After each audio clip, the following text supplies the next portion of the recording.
Jake Rodriguez stared at the white ceiling tiles above his hospital bed. He had counted them so many times that he knew there were exactly 42 tiles in his room. The morning sun came through the window, but Jake did not care about the beautiful day outside. His left leg was gone. The doctors had cut it off below the knee 6 months ago after the bomb exploded under his truck in Afghanistan. The nurses called him Sergeant Rodriguez, but Jake did not feel like a Marine anymore. He felt like half a man. Every morning he woke up and forgot about his missing leg for just a few seconds. Then reality hit him like a punch to the stomach. He would reach down to scratch his left foot and find nothing there. The phantom pain was the worst part. His brain still thought his foot was there, and it hurt constantly. Sarah, his wife, sat in the chair next to his bed reading a magazine. She came every day and tried to smile, but Jake could see the sadness in her eyes. She brought him his favorite cookies and talked about their friends back home. Jake barely listened. He just nodded and said yes or no when she asked questions. Sarah deserved better than this broken version of himself. The physical therapy sessions made Jake angry. The cheerful therapist named Lisa always said things would get better. She showed him exercises and talked about prosthetic legs like they were exciting gifts. Jake did the exercises because he had to, but he did not believe anything would get better. Walking with crutches made him feel clumsy and weak. The prosthetic leg they fitted him with felt like a plastic toy attached to his body. Tommy Chen visited Jake every afternoon. Tommy was a Navy corpsman who had served with Jake in Afghanistan.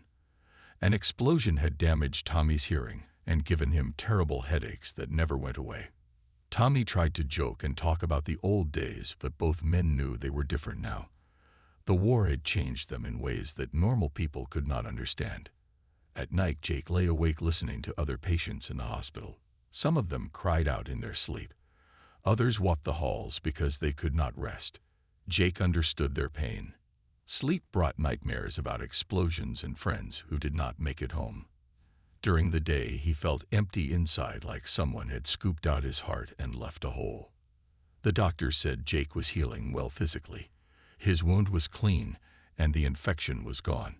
They talked about discharge dates and going home. Jake did not want to go home. How could he face his neighbors and friends? How could he go back to his old job at the auto shop when he could barely walk across a room? Everyone would look at him with pity and whisper behind his back about the poor wounded Marine. Sarah brought photo albums from their wedding and their honeymoon trip to the mountains. She pointed at pictures and talked about happy memories they had shared. Jake looked at the photos but felt nothing. The man in those pictures seemed like a stranger. That Jake had been strong and confident and whole. This Jake was broken and angry and lost.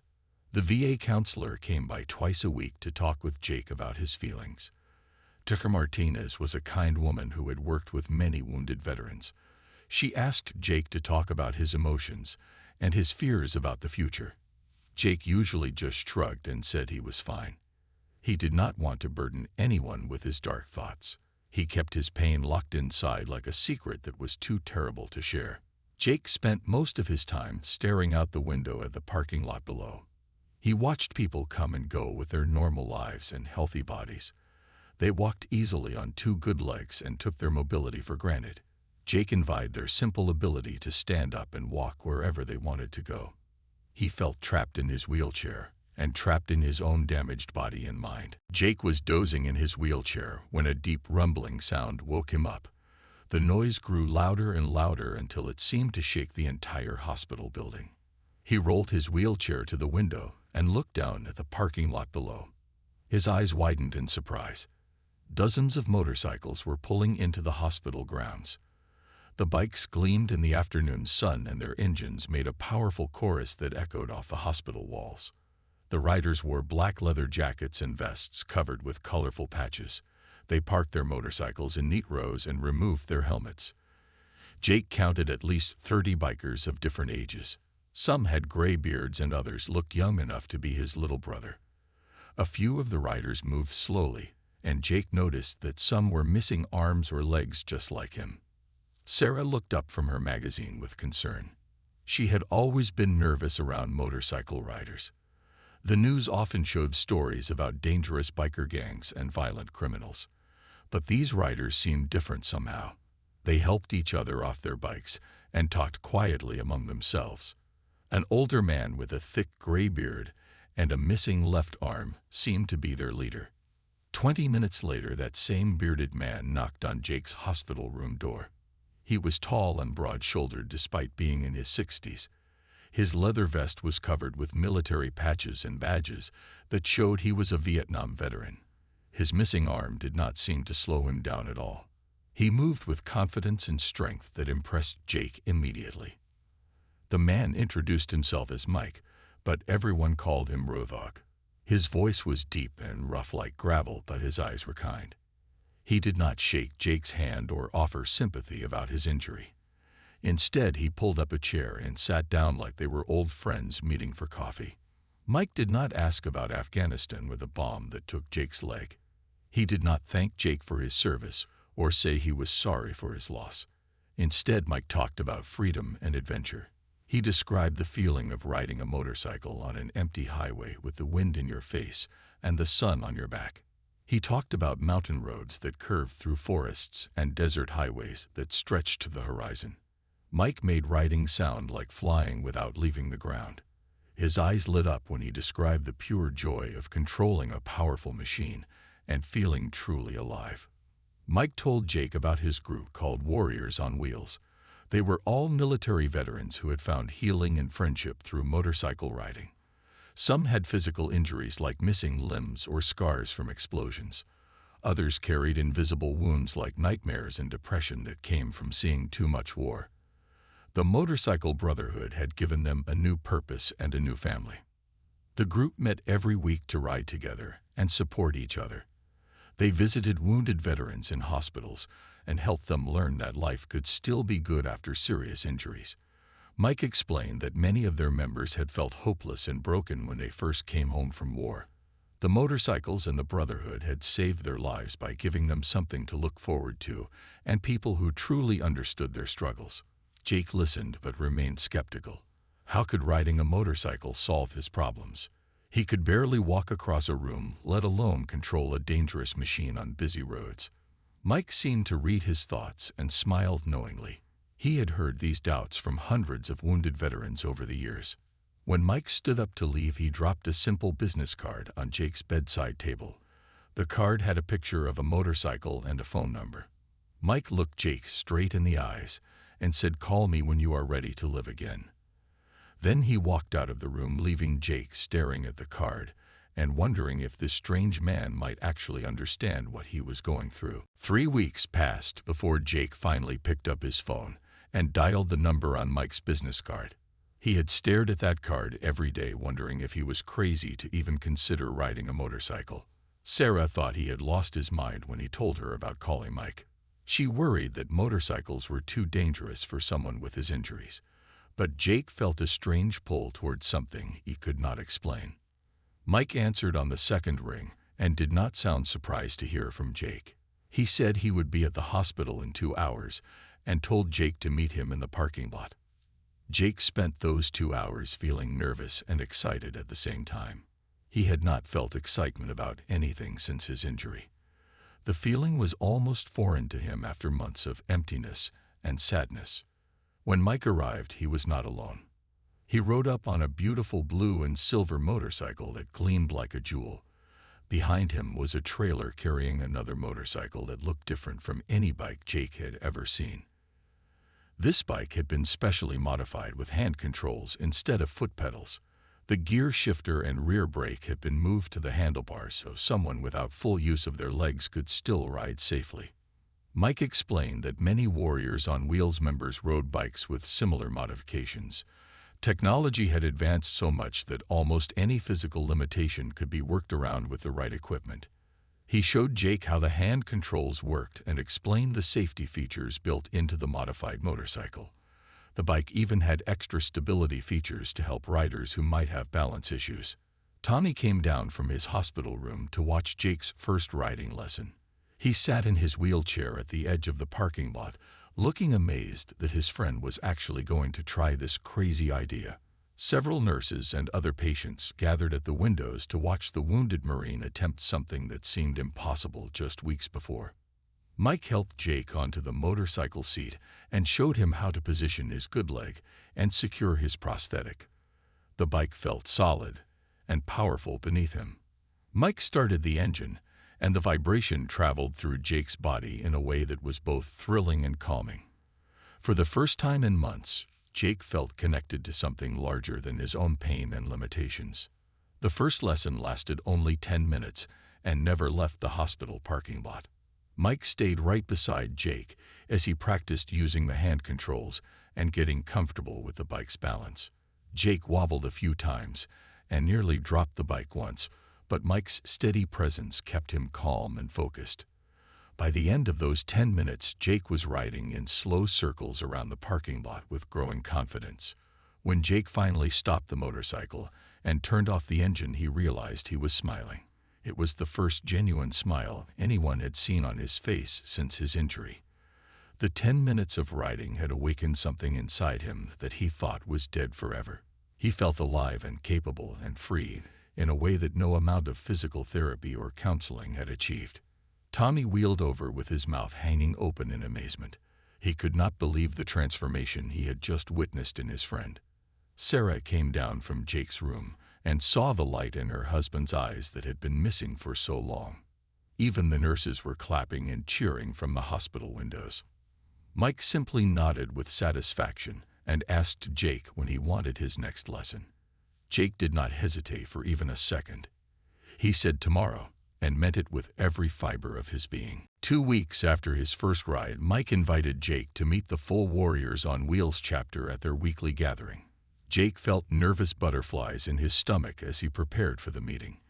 He had been practicing riding in the hospital parking lot every day and felt more confident on the motorcycle, but meeting an entire group of strangers still scared him. Sarah insisted on following him in her car just in case something went wrong. The motorcycle clubhouse was a simple building on the edge of town with a large parking lot full of gleaming bikes. Jake counted 25 motorcycles of all different sizes and colors. Some were big touring bikes built for long highway rides. Others were smaller sport bikes or classic cruisers that looked like they belonged in old movies. Each bike was perfectly maintained and showed the pride its owner took in keeping it running smoothly. Jake parked his modified bike among the others and took a deep breath before walking toward the clubhouse entrance. The building buzzed with activity and laughter. Through the windows he could see people of all ages talking animatedly and working on motorcycle parts. The atmosphere felt warm and welcoming despite his nervousness about being the new guy. Mike met Jake at the door and introduced him to the other members one by one. There was Maria, a Navy veteran who had lost her right hand to shrapnel in Iraq. She had learned to ride with special controls and now led weekend rides for new members. Carl was an Army Ranger with terrible burn scars covering half his face and both arms. He smiled warmly and made jokes about looking like a monster movie character. Big Jim was a fellow Marine who used a prosthetic leg just like Jake. He had stepped on a landmine in Somalia 15 years earlier and had been riding with the Warriors ever since. Jim became Jake's unofficial guide and explained how the group operated. They met every Wednesday evening to plan rides and check on each other. Weekend rides happened twice a month, weather permitting. What impressed Jake most was how nobody asked about his injuries or offered empty thank you speeches for his military service. These people understood what he had been through because they had walked similar paths. They included him in conversations about bike modifications, upcoming rides, and everyday life topics. They treated him like family from the very first moment he walked through their door. The clubhouse had a kitchen where members took turns cooking meals for the group. Tonight Maria had made her famous chili and cornbread. Everyone sat around long tables, eating and sharing stories that had nothing to do with war or injuries. They talked about their jobs, their families, their hobbies, and their dreams for future adventures. Jake realized he had not had a normal conversation like this in months. After dinner, Big Jim showed Jake around the workshop area where members worked on their motorcycles. The club had every tool imaginable for bike maintenance and repair. Jim explained that working with their hands helped many veterans deal with stress and anxiety. The focus required for mechanical work quieted the constant noise in their heads and gave them a sense of accomplishment. Several members were planning a weekend ride to the mountains and invited Jake to join them. The route would take them through winding roads with beautiful scenery and end at a lake where they could camp overnight. Jake felt excited about the possibility, but also worried about riding such a long distance on unfamiliar roads. Big Jim assured him that they always rode at a pace comfortable for the least experienced rider and never left anyone behind. By the end of the evening, Jake felt something he had not experienced since his injury. He felt like he belonged somewhere again. These people accepted him exactly as he was without judgment or pity. They saw his potential instead of his limitations. For the first time since coming home from Afghanistan, Jake looked forward to tomorrow instead of dreading it. Sarah had waited in the parking lot reading a book in her car. When Jake came out of the clubhouse, she could see the change in his posture and expression. He stood straighter and moved with more confidence. The angry sadness that had clouded his face for months was replaced by something that looked like hope. Jake quickly learned that the warriors on wheels lived by a simple but powerful code that guided everything they did. The first rule was never ride alone. Every motorcycle trip included at least 2 riders who looked out for each other on the road. The second rule was always have each other's backs, both on and off the motorcycle. The third rule was help fellow veterans heal through shared experiences and mutual support. Big Jim took Jake under his wing and became his riding mentor. They spent hours in the clubhouse workshop learning advanced riding techniques and motorcycle maintenance. Jim taught Jake how to read road conditions and weather patterns. He showed him how to lean into curves properly and how to brake safely in emergency situations. The physical activity of working on motorcycles helped Jake rebuild strength and coordination in ways that hospital physical therapy never could. Jake discovered that many Warriors members had struggled with the same problems he faced. Depression, anxiety, and isolation were common challenges for veterans returning from combat zones. Some had battled addiction to alcohol or prescription drugs. Others had pushed away family members and friends who tried to help them. Several had even considered suicide during their darkest moments after coming home from war. The Motorcycle Brotherhood had literally saved lives by giving these veterans a reason to keep going. The weekly meetings provided structure and social connection. The weekend rides gave them something to look forward to and plan for. Working on motorcycles together created a sense of purpose and accomplishment. Most importantly, the group provided understanding and acceptance that was impossible to find anywhere else. Sarah began to notice positive changes in Jake that went far beyond his new hobby. He slept better at night, and the terrible nightmares that had plagued him for months became less frequent. He smiled more often and started talking about future plans instead of dwelling on past trauma. He even began helping with household chores that had seemed impossible when he first came home from the hospital. Tommy decided he wanted to join the Warriors on wheels, despite his fear of motorcycles. His hearing damage made him nervous about riding, but the Brotherhood welcomed him with the same open arms they had shown Jake. Maria worked with Tommy to find a motorcycle with extra mirrors and visual signals to help compensate for his hearing loss. The group never made anyone feel inadequate or left out because of their specific disabilities. The Warriors taught Jake that healing was not a destination but an ongoing journey. Some days were better than others, and setbacks were normal and expected. The key was having people who understood and would not judge you for struggling. During difficult moments, members could call any other member day or night for support and encouragement. This safety net made all the difference during the hardest times. Jake learned about the history of Warriors on Wheels from some of the founding members. The group had started 20 years earlier when a handful of Vietnam veterans began riding together as a way to cope with their own trauma. Over the years, it had grown to include veterans from every major conflict since World War II. Each generation of warriors helped the next generation find their way back to meaningful life. The club organized regular charity rides to raise money for adaptive motorcycle equipment and veteran support programs. They visited VA hospitals to share their stories with newly injured veterans who were just beginning their own healing journeys. They provided emergency financial assistance to members facing hardship. They celebrated marriages and births, and mourned together when members passed away. Jake realized that the Warriors had become more than a motorcycle club for him. They were a new family that understood him in ways his biological family never could. They had walked in his boots and faced the same demons he was fighting. Their acceptance and support gave him strength to face each day with courage instead of fear. Big Jim explained that helping other veterans was actually a crucial part of personal healing. When Jake felt ready, he would be expected to mentor newer members just as Jim had mentored him. This cycle of giving and receiving created a powerful bond that went far deeper than shared interest in motorcycles. It was a commitment to lift each other up and never let anyone suffer alone. The Brotherhood showed Jake that his military service had not ended when he was injured. It had simply taken a new form. Now his mission was to help other wounded warriors find their way back to hope and purpose.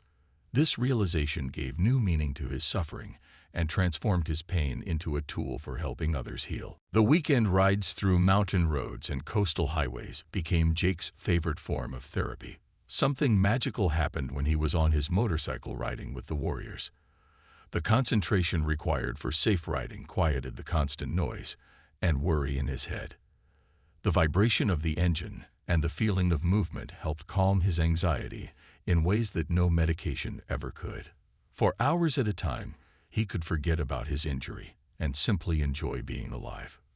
During rest stops at scenic overlooks and small-town diners, Jake found himself having deep conversations with fellow veterans about things he had never been able to discuss before. Maria shared her struggles with phantom pain in her missing hand and how she had learned to manage it through meditation and writing. Carl talked openly about overcoming his addiction to pain medication after his burn injuries. Big Jim revealed his own battles with nightmares and how the Brotherhood had pulled him back from the edge of despair. Jake realized that his problems were not unique or insurmountable. Every person in the Warriors had faced similar challenges and found ways to rebuild their lives. Hearing their stories gave him hope that he too could overcome his darkest moments. More importantly, their acceptance and understanding made him feel less alone and less broken than he had since his injury occurred. The group therapy sessions that several Warriors members facilitated became an important part of Jake's healing process. These meetings were different from the individual counseling he had received at the VA hospital. Here he was surrounded by people who truly understood what combat trauma felt like. They had experienced the same helplessness and rage and confusion that he was working through. Their insights and coping strategies came from lived experience rather than textbook knowledge. De Martinez, the VA counselor, noticed remarkable changes in Jake during their regular sessions. He was more willing to talk about his emotions and less defensive about accepting help. The anger that had consumed him for months was gradually being replaced by determination to build a better future. He started setting small goals for himself and working toward them with the support of his new Brotherhood. Sarah began joining some of the shorter motorcycle rides as a passenger on Jake's bike. At first, she was terrified of riding, but Jake's improved skills and confidence helped her relax and enjoy the experience.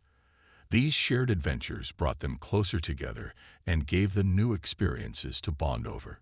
Sarah could see that her husband was coming back to her slowly but surely through his connection with the Warriors. Tommy also made remarkable progress once he joined the group. His hearing loss made communication challenging, but the Warriors found creative ways to include him in everything they did. They used hand signals and text messages to keep him informed during rides. They made sure he felt valued and included despite his disability. His mechanical skills proved invaluable in the workshop, and he became the group's expert on electrical systems and lighting modifications. The combination of motorcycle fellowship, professional support, and peer counseling created a powerful healing environment that addressed Jake's needs on multiple levels. The physical activity helped rebuild his strength and coordination. The social connections fought against isolation and depression. The sense of purpose and belonging gave him reasons to keep pushing forward even on difficult days. The shared adventures created positive memories to balance the traumatic ones from his military service. Jake discovered that healing was not about forgetting his injury or pretending it never happened. Instead, it was about integrating his experience into a new identity that included both his loss and his potential for growth. The warriors showed him that disabilities did not have to mean limitations. With the right support and equipment and attitude, almost anything was possible. The weekend camping trips became especially meaningful for Jake. Sitting around campfires with his brothers and sisters in arms sharing stories and laughter reminded him of the camaraderie he had missed since leaving the Marines. These people understood the bonds forged in military service and helped him maintain those connections in civilian life. They honored his sacrifice while helping him see that his best days were still ahead of him. As months passed, Jake found himself looking forward to each new day instead of dreading it. The future that had seemed empty and hopeless after his injury now held possibilities he had never imagined. The motorcycle Brotherhood had given him more than just a hobby or social group. They had given him back his life and his hope for meaningful years ahead. After 6 months with the Warriors on Wheels, Jake felt ready to take the next step in his healing journey. Big Jim suggested that Jake and Tommy volunteer to visit newly injured veterans at the same hospital where their own recovery had begun.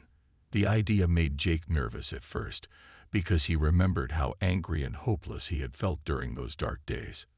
But he also remembered how Mike's unexpected visit had planted the first seed of hope in his heart. Their first hospital visit was to see a young Army soldier named Kevin who had lost both legs in a roadside bomb explosion. Kevin was only 22 years old and reminded Jake of himself at that age, full of dreams and plans that seemed impossible now. The young soldier was angry and bitter and refused to talk to the hospital counselors or participate in physical therapy. His family was heartbroken watching him give up on life. Jake and Tommy did not try to give Kevin pep talks or false promises that everything would be fine. Instead, they simply shared their own stories honestly, including the dark moments and setbacks they had experienced. They talked about the Warriors on Wheels and how motorcycle riding had given them back their sense of freedom and adventure. They left their contact information and told Kevin to call if he ever wanted to learn more. Kevin did not respond positively during that first visit. He seemed suspicious of their motives and uninterested in their message of hope. Jake remembered feeling the same way when Mike had first visited him. Sometimes seeds of hope take time to sprout even when planted in fertile ground. Jake and Tommy continued visiting other patients and did not take Kevin's rejection personally. Over the following weeks, they visited dozens of wounded veterans at various stages of recovery. Some were receptive to their message, while others turned them away. Jake learned that timing was everything when it came to reaching someone who was struggling. People had to be ready to hear about possibilities before they could accept help. His job was simply to plant seeds and trust that some would eventually grow. The Warriors on Wheels organized charity rides to raise money for adaptive motorcycle equipment and veteran support programs. These events brought together hundreds of riders from different motorcycle clubs and organizations. Jake was amazed to discover how many people wanted to support wounded veterans once they learned about the need. The charity rides raised thousands of dollars, while also spreading awareness about veteran issues. Jake discovered that helping others heal actually accelerated his own recovery process. When he focused on supporting fellow veterans, his own problems seemed more manageable. The sense of purpose that came from making a difference in someone else's life filled the emptiness that had consumed him after his injury. He realized that his suffering had meaning if it could help others avoid the same pit of despair. 3 months after their first visit, Kevin finally called Jake. The young soldier had been watching other patients participate in various therapy programs and noticed that some seemed happier than others. He was curious about the motorcycle program that Jake had mentioned. Jake and Big Jim took Kevin for his first ride in the hospital parking lot, just as Mike had done for Jake months earlier. Kevin's transformation was remarkable to witness. The angry, bitter young man who had given up on life suddenly showed sparks of interest and excitement. His first ride lasted only 15 minutes, but those 15 minutes changed his entire outlook on the future. Kevin began participating in physical therapy and working toward getting fitted for prosthetic legs. He set a goal of joining the Warriors on Wheels as soon as he was discharged from the hospital. The success with Kevin motivated Jake to expand his volunteer efforts. He started attending group therapy sessions for newly injured veterans and sharing his story with larger audiences. He spoke at military bases and veteran organizations about the importance of peer support and finding new purposes after combat injuries. His message was simple but powerful. Life after injury could be different, but it could still be meaningful and fulfilling. Sarah was proud to see her husband transform from someone who needed help into someone who provided help to others. The Jake who had returned from the hospital broken and defeated was gone. In his place was a man with renewed strength and purpose who made a difference in the world every single day. Their marriage grew stronger as Jake became more like his old self, while also developing new depths of compassion and wisdom. Tommy also found his calling in helping other veterans. His experience with hearing loss made him particularly effective at working with veterans who had similar injuries. He developed specialized programs for veterans with invisible wounds like brain injuries and post-traumatic stress. Together, Jake and Tommy became a powerful team that could reach veterans with many different types of trauma and disability. The cycle of giving and receiving that Jake had learned from Big Jim was now complete. He had received life-saving support from the Warriors when he needed it most. Now he was providing that same support to the next generation of wounded warriors who needed hope and purpose. This cycle would continue for as long as there were veterans coming home from war carrying wounds both visible and invisible. Word about the Warriors on Wheels' success story began spreading throughout the veteran community and beyond. Other VA hospitals in neighboring cities heard about the remarkable results Jake and his brothers were achieving with wounded veterans. Hospital administrators and social workers started requesting visits from the Warriors to share their program with newly injured patients at their facilities. The demand for their services grew faster than anyone had expected. Jake found himself traveling to hospitals 3 hours away to meet with veterans who had heard about the motorcycle Brotherhood through word of mouth. Each new person he met had a unique story and different challenges, but the core need was always the same. They needed hope, connection, and purpose to rebuild their lives after trauma. The Warriors' formula of acceptance, support, and shared adventure seemed to work regardless of the specific details of each person's situation. Mike decided it was time to help Jake establish new Warriors on Wheels chapters in other cities.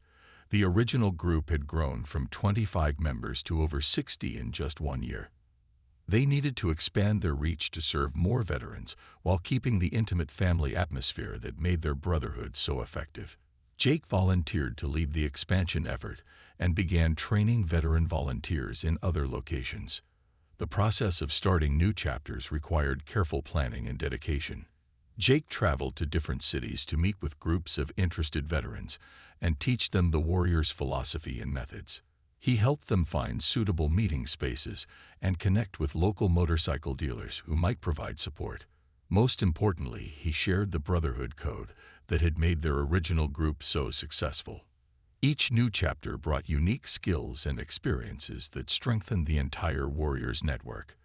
A chapter in Phoenix included several veterans who were expert mechanics and could teach advanced motorcycle repair. A group in Denver had members with business backgrounds who helped with fundraising and organization. A coastal chapter included former Navy personnel who organized beach camping trips and water sports activities. The growth brought new challenges that Jake had not expected. Some people wanted to join the Warriors for the wrong reasons or did not understand the commitment required to support wounded veterans. Others tried to change the focus from healing and brotherhood to politics or personal agendas. Jake learned the importance of carefully screening new members and maintaining the group's core values as it expanded. A local motorcycle dealership heard about the Warriors' success story and offered to sponsor their activities. The dealership provided discounts on adaptive equipment and donated money for charity rides. Other businesses in the community began supporting the Warriors as well. A restaurant started hosting their monthly fundraising dinners. A camping supply store gave discounts on gear for their overnight trips. Media attention brought both opportunities and challenges for the growing organization. A local television station wanted to do a feature story about Jake's transformation from wounded veteran to community leader. The newspaper wrote articles about the Warriors' charity work and volunteer efforts. While the publicity helped attract new members and donations, it also brought unwanted attention from people who wanted to exploit their success for personal gain. Jake appeared on the local morning television show to talk about how motorcycles had saved his life and the lives of many other veterans. He was nervous about speaking on camera, but his genuine passion for helping fellow veterans came through clearly. The interview generated dozens of phone calls from veterans who wanted to learn more about the Warriors program. It also attracted attention from national veteran organizations who wanted to learn about their methods. The Warriors on Wheels network grew to include 8 chapters across 4 states within 18 months. Each chapter maintained its independence, while following the core principles that made the original group successful. They shared resources and ideas through regular communication and occasional joint events that brought all the chapters together for large-scale rides and celebrations. Jake was amazed to see how many lives were being transformed through the expanded Brotherhood. Veterans who had been isolated and hopeless were finding new purpose and connection. Families were being healed as their wounded loved ones rediscovered joy and meaning in life. Communities were benefiting from the volunteer work and charitable activities that the Warriors chapters organized. The success of the expansion proved that the Warriors formula could work anywhere with the right leadership and commitment. Jake realized that they had created something much larger than a motorcycle club. They had developed a model for veteran peer support that could be replicated and adapted to help wounded warriors across the entire country. The Brotherhood that had saved his life was now saving hundreds of other lives as well. However, Jake never forgot that the real magic happened in the personal connections between individual veterans who understood each other's struggles. No matter how large the organization grew, the most important work still happened one conversation at a time between brothers and sisters who refused to let each other face their battles alone. The expansion was successful because it preserved that intimate human element that made healing possible. 2 years after his first tentative ride in the hospital parking lot, Jake prepared for the most ambitious journey of his life. The Warriors on Wheels were planning a cross-country trip to attend the National Veterans Motorcycle Rally in Washington, D.C. 50 members from all 8 chapters would ride together, covering over 1,000 miles in 5 days. The journey would take them through mountains and plains, past historic sites and military memorials that honored fallen comrades. Jake had been chosen to lead the expedition, despite being one of the newer members of the original chapter. His leadership skills and passion for helping fellow veterans had earned him the respect of brothers and sisters throughout the growing network. The responsibility both excited and intimidated him. He would be responsible for the safety and coordination of dozens of riders with varying skill levels and physical limitations. Sarah had earned her motorcycle license 6 months earlier and would ride beside Jake for the entire journey. Her transformation from someone who feared motorcycles to an enthusiastic rider mirrored Jake's own journey from despair to hope. She had become an integral part of the Warriors family and helped organize support activities for veteran spouses and families. Their marriage was stronger than it had ever been, built on shared adventures and common purpose. Tommy had also grown tremendously since joining the Warriors. He had become a certified motorcycle safety instructor and taught riding skills to veterans with various disabilities. His expertise with adaptive equipment made him invaluable to new members who needed specialized modifications for their bikes. Despite his hearing challenges, he had developed into one of the most skilled and safest riders in the entire organization. The cross-country journey began at sunrise on a crisp autumn morning. 50 motorcycles formed an impressive convoy as they pulled out of the hometown parking lot where Jake had first learned to ride. The route would take them through small towns and major cities, giving them opportunities to visit VA hospitals, veteran cemeteries, and military memorials along the way. Each stop would honor the sacrifice of those who did not make it home while celebrating the resilience of those who had survived. The first day's ride covered 300 miles through mountain roads that tested everyone's riding skills. Jake felt proud watching his fellow warriors navigate challenging curves and steep grades with skill and confidence. Veterans who had once been broken and hopeless were now accomplished riders tackling difficult terrain with determination and joy. The transformation was nothing short of miraculous to witness. At each overnight stop, local veteran organizations and motorcycle clubs welcomed the warriors with food, fellowship, and stories. The Brotherhood that had started with one small chapter had inspired similar groups across the country. The ripple effects of their healing model were spreading far beyond what any of them had imagined possible. Jake realized they were part of a movement that was changing how society supported wounded veterans. The ride to Washington, D.C. included stops at the Vietnam Veterans Memorial, the Korean War Memorial, and Arlington National Cemetery. These sacred places reminded the warriors why their mission mattered so much. They rode not just for their own healing, but to honor the memory of fallen brothers and sisters who would never have the chance to come home and rebuild their lives. The weight of that responsibility motivated them to continue their work, no matter how challenging it became. Kevin, the young soldier Jake had first visited in the hospital, rode alongside them on his own specially modified motorcycle. His transformation from bitter, angry patient to confident, capable rider symbolized everything the warriors stood for. Kevin was now helping to establish a new chapter in his home state and mentoring other double amputee veterans who were just beginning their recovery journeys. The cycle of healing and helping continued to expand. The national rally brought together over 2,000 veteran riders from across the United States. Jake was invited to speak about the Warriors on Wheels program and share their success story with the larger community. Standing before that huge audience, he reflected on the journey that had brought him from his hospital bed to this moment of leadership and purpose. His words about brotherhood, healing, and hope resonated with veterans who were fighting their own battles. On the final day of the rally, Jake stood with his Warriors family watching the sunrise over the nation's capital. His prosthetic leg no longer defined him or limited his dreams. The angry, broken Marine who had stared at hospital ceiling tiles was gone forever.